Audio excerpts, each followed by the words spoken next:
दोस्तों, 17 महीने में जब मैं अंदर था तो अंदर रह के मैंने खूब चिंतन मनन किया। टाइम ही टाइम था, यहाँ तो आप लोग टाइम देते नहीं हो, वापस आ गया हूँ फिर टाइम नहीं दोगे। खूब चिंतन मनन किया, अपने ऊपर भी किया, समाज के ऊपर, देश के ऊपर, व्यवस्था के ऊपर, सरकारों के ऊपर खूब अध्ययन किया। मेरे ख्याल से मैंने कम से कम हर 3-4 दिन में एक किताब खत्म कर देता था मैं। और कई लोगों ने भेजी, बाई पोस्ट किताबें भेजी आप में से कई लोगों ने, भाई साहब ये भी पढ़ो, ये भी पढ़ो, ये भी पढ़ो। तो यहाँ वहाँ भी नहीं छोड़ते थे, बोले काम पे लगाए रखेंगे। तो करीब करीब मैं समझता हूँ 300 की किताबें मैंने पढ़ी वहाँ पे। हर 2-3 दिन में एक किताब खत्म हो जाती थी। पर सबसे पहले आपको ध्यान होगा मैं गीता लेके गया था। और गीता लेके गया था तो मेरे दिमाग में ना प्रश्न थे कि यार भगवान, मैं तो स्कूल ही तो बनवा रहा था, मेरे को जेल क्यों भेज दिया? मेरी बीवी की, मेरे बच्चे की क्या गलती थी कि मैं दिल्ली के बच्चों के लिए दिन रात सुबह से शाम एक करके स्कूल बनवा रहा था, उनके लिए अच्छे आईआईटी में चले जाएं, अच्छी नौकरियां लग जाएं। क्या मैंने भगवान से पूछा अंदर आंख बंद करके कि मेरी क्या गलती थी, मैं जेल में क्यों? तो भगवान ने कहा गीता पढ़, पता चल जाएगा। अंदर से आवाज आई और मैंने गीता पढ़ी और मुझे जवाब मिल गया। मेरे मन में जो भी सवाल आया, मैं ऐसा नहीं है कि यहां कोई उसकी बात कर रहा हूं। जब आदमी अंदर जेल में होता है, अकेला बैठता है, तालों में वो शीशों के पीछे बैठता है, तो तरह तरह के सवाल उठते हैं, अंदर बहुत झांकता है। बहुत सवाल उठते थे मन में, और बस भगवान की ऐसी कृपा है कि मेरे मन में जो सवाल उठा और अंदर से आवाज आती थी, इस सवाल का जवाब तुझे कहीं बाहर से नहीं मिलेगा, गीता में मिलेगा, पढ़ ले। खूब गीता पढ़ी और बाद में तो मैंने कम से कम 10 महान लोगों की व्याख्या कम से कम 10 पढ़ ली होंगी, अलग अलग लोगों की, विनोबा भावे जी की, गांधी जी की, श्री श्री जी की, आचार्य प्रशांत जी की, बहुत लोगों की व्याख्या की हुई गीता मैंने पढ़ डाली, देवदत्त पटनायक की। सब में से पढ़ पढ़ के मुझे बड़े सारे आंसर मिलते चले गए, मुझे अपने सवालों के आंसर मिलते चले गए। खूब गीता पढ़ी मैंने। उसके अलावा मैंने दुनिया भर की एजुकेशन की बुक्स पढ़ी, अमेरिका में, फ्रांस में, जापान में, इंडिया में भी कहाँ एजुकेशन पे क्या काम हुआ, खूब पढ़ा मैं। कम से कम 100-125 बुक्स तो मैंने एजुकेशन के बारे में पढ़ी, दुनिया की एजुकेशन सिस्टम के बारे में। और मैंने एक चीज जानी दोस्तों, और मेरा इरादा और फर्म होता गया, आप और हम तो पहले से ही उस पर यकीन करते हैं, मेरा यकीन वहां पक्का होता गया कि भारत को 2047 तक अगर विकसित राष्ट्र बनाना है तो एक एक बच्चे के लिए शानदार सरकारी स्कूल उपलब्ध कराए बिना कोई रास्ता नहीं है भारत को विकसित राष्ट्र बनाने का। 17 महीने में, उससे पहले कि अपने काम, आप सबके काम और इस अध्ययन चिंतन मनन के बाद लेके लौटाऊं और कुछ दुनिया के बारे में सोच समझ के लौटाऊं कि अगर भारत को विकसित राष्ट्र बनाना है तो देश के एक एक बच्चे के लिए शानदार सरकारी स्कूल, और जहां प्राइवेट है उनकी प्राइवेट स्कूलों की फीस कंट्रोल में रखो। इसके अलावा विकसित राष्ट्र बनाने का कोई राजमार्ग नहीं है, कोई रास्ता नहीं है। और अगर कोई आदमी कहता है कि मैं शिक्षा की बात किए बिना भारत को विकसित राष्ट्र बनाने की बात कर लेता हूं, तो जुमलेबाजी होगा, वो केवल जुमले फेंक रहा होगा, विकसित राष्ट्र नहीं बनेगा।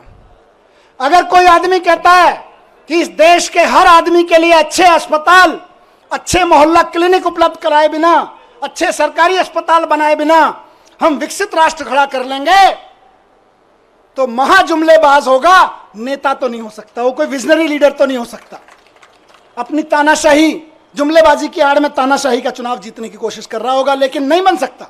बिना शिक्षा के, बिना स्वास्थ्य के विकसित राष्ट्र बन ही नहीं सकता। दुनिया का कोई राष्ट्र विकसित नहीं बना बिना शिक्षा, बिना स्वास्थ्य और बिना रोजगार पे काम किए हुए। अब इनको दर्द क्या है? आम आदमी पार्टी ये कर दे रही है। हम नहीं कह रहे, लोग कह रहे हैं कि यार ये बच्चे पढ़ जाएंगे तो अपने आप 2047 का भारत विकसित हो जाएगा। आज ये जो माँ बाप हैं, जो कल आने वाले समय के माँ बाप हैं, ये अगर इनको सबको अच्छे अस्पताल मिल गए, आने वाले बच्चों के लिए अच्छे अस्पताल मिल गए, तो अपने आप भारत विकसित हो जाएगा। ये आम आदमी पार्टी कर दे रही है।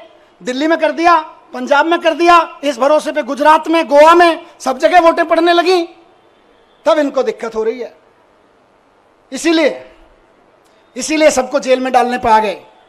फिर से सलाम करता हूं कि इनकी तमाम ताकत के बावजूद, इनकी तमाम साजिशों के बावजूद, बुरे वक्त में चट्टान की तरह से इकट्ठे होकर खड़े रहे आप सब लोग, उस जज्बे को मैं सलाम करता हूं। ये पार्टी की ये लीडरशिप, बीच बीच में लीडरशिप यहाँ खड़ी है, बैठी है, कई सारे एमएलए साथी, कई सारे सीनियर लीडर्स यहाँ सब खड़े हैं। ये सब एक मुट्ठी की तरह से जिस तरह से खड़े रहे वो मिसाल है। आने वाले समय में जब आम आदमी पार्टी का आगे जाके राजनीतिक इतिहास लिखा जाएगा देश का, तब लोग कहेंगे कि सबसे बुरे दौर में पार्टी की सारी सीनियर लीडरशिप अपना खून पसीना एक करके सड़कों पे लड़ रही थी, एकजुट होकर लड़ रही थी। ये केजरीवाल जी का कुनबा एकजुट होकर लड़ रहा था, केजरीवाल जी का कुनबा बिखरा नहीं, केजरीवाल जी के साथ खड़ा रहा। इसी से इनको डर लगता है। और फिर कह रहा हूं कि भारतीय जनता पार्टी को अगर लगता है कि मनीष सिसोदिया को जेल भेजने के बाद वो दिल्ली की शिक्षा क्रांति को रोक के लगा देंगे, तो वो गलती कर रहे हैं, वो भूल कर रहे हैं इस बात की। दिल्ली के हर गरीब आदमी को, और ये इलेक्शन का ऐलान कर रहा हूं, दिल्ली के हर गरीब आदमी को बेहतरीन शिक्षा देके उसको समाज की मुख्य धारा में लाने का सपना पूरा करने के लिए हम अपनी जान भी दे देंगे। तुम जेल की क्या बात करते हो यार? तुम जेल से डराते हो, हम जान देने के लिए तैयार हैं। बच्चों की एजुकेशन के लिए, नौकरी के लिए और स्वास्थ्य के लिए तो हमारी कई जिंदगियां भी कुर्बान हो जाएं तो कम है यार। आप हमें जेल से डराते हो? नहीं डरेंगे, नहीं डरेंगे आपकी जेलों से। केंद्र कितना भी षड्यंत्र कर ले, 2 करोड़ जनता दिल्ली की, उसके जीवन में खुशहाली लाने के लिए फिर से हम उतरेंगे। एक एक घर पे जाएंगे, एक एक घर को बताएंगे कि केजरीवाल जी इसलिए जेल में नहीं है कि उन्होंने कोई जुल्म किया है, वो इसलिए जेल में है कि आपके बच्चों को एजुकेशन देने का सच्चा काम उन्होंने करके दिखा दिया। वो इसलिए जेल में नहीं है कि उन्होंने कोई भ्रष्टाचार किया है, वो इसलिए जेल में है कि आपके मोहल्ले में जो मोहल्ला क्लिनिक चल रहा है वो मोहल्ला क्लिनिक केजरीवाल जी ने बना दिया और आप आराम से वहां जाके अपना छोटे मोटी चीजों का इलाज करा लेते हो। बड़े बड़े सरकारी अस्पताल शानदार होते चले गए, इसलिए केजरीवाल जी जेल में है। और ये फिर से कहूंगा कि जैसे संजय जी को निकाला, जैसे मुझे निकाला और साथियों को निकाला, हर साथी को और केजरीवाल जी को भी संविधान की ताकत निकाल के लाएगी। और एक चीज कहूंगा यहां से, विपक्ष के लिए भी और इनकी सत्ता में बैठे नए नए साथियों के लिए भी जो इनके साथ नए नए गए हैं, इस तानाशाही से अगर लड़ना है तो एकजुट होके लड़ना पड़ेगा।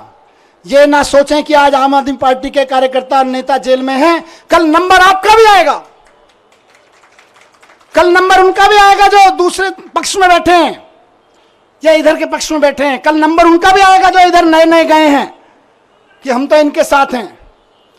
एनडीए के साथियों को भी कहना चाहता हूं, उनके साथ जो गए हैं, और इंडिया गठबंधन के भी एक एक आदमी को और बाकी सब पार्टियों के साथियों को कहना चाहता हूं, पार्टी की जिंदगी के लिए नहीं, नेताओं की जिंदगी के लिए नहीं, देश के लिए इकट्ठा होकर लड़ना पड़ेगा, देश के लिए इकट्ठा होकर लड़ना पड़ेगा। और आज कह रहा हूं इस मंच से कि अगर देश के पूरे विपक्ष के नेता पूरी ताकत से एक बार हुंकार भर देंगे तो आज देश में वो माहौल है कि अरविंद केजरीवाल जी 24 घंटे के अंदर बाहर आ जाएंगे। अगर देश के विपक्ष के नेता एकजुट होकर हुंकार भर देंगे तो केजरीवाल जी केवल और केवल 24 घंटे के अंदर जेल से बाहर आ जाएंगे। मैं आज लिख के दे रहा हूं आपको, लेकिन इकट्ठे होकर करना पड़ेगा। ये मत सोचिए अभी तो केजरीवाल जी गए, जब हम पे आएगी तो देखेंगे, नहीं, सब पे आई हुई है। सबको इकट्ठे होकर लड़ना पड़ेगा, सबको इकट्ठे होकर चुनाव भी लड़ने पड़ेंगे, लड़ाइयां भी लड़नी पड़ेंगी, कानूनी लड़ाइयां भी लड़नी पड़ेंगी। और एकजुट हो गया तो इस चुनाव में तो दिखाई दिया कि 400 पार ढूंढते रह गए। एकजुट होकर लड़ेंगे तो आगे आने वाले चुनावों में भी ढूंढते रह जाएंगे कहां है, 0 पार बस सीधे कहा 0 पार। तो ये कोई ये ना सोचे कि अलग अलग लड़ लेंगे, जब हमारी लड़ाई आएगी तो लड़ लेंगे। लड़ाई सबकी है, लड़ाई देश की है, लड़ाई एक एक भारत के नागरिक की है। सब पार्टी वालों को, जिनको जनता ने थोड़ा थोड़ा भी कहीं कहीं भरोसा दिया है, कहीं ज्यादा दिया है, सबको इकट्ठा होकर इस तानाशाही के खिलाफ लड़ना पड़ेगा। जोर से चिल्लाना पड़ेगा कि तानाशाही भारत छोड़ो। और जिस दिन तानाशाही भारत छोड़ो का नारा हर गले से निकल गया, केजरीवाल जी सबसे पहले जेल से बाहर आएंगे। हेमंत सोरेन जी आ गए ना, देखो कितनी दिन मुझे निकाला, अभी अरविंद जी भी आएंगे। लेकिन सबको करना पड़ेगा, ऐसे नहीं कि सब। तो मैं बस यही कह रहा हूं कि आम आदमी पार्टी की तरफ से तो आज हम भरोसा दिलाते हैं कि दिल्ली के चुनाव में भी और बाकी चुनावों में भी पूरे देश में कश्मीर से लेकर कन्याकुमारी तक एक एक घर में इस आवाज़ को उठाएंगे, एक एक शहर, एक एक नगर में इस आवाज़ को उठाएंगे और बता देंगे कि हमारे इरादे कितने फौलादी हैं।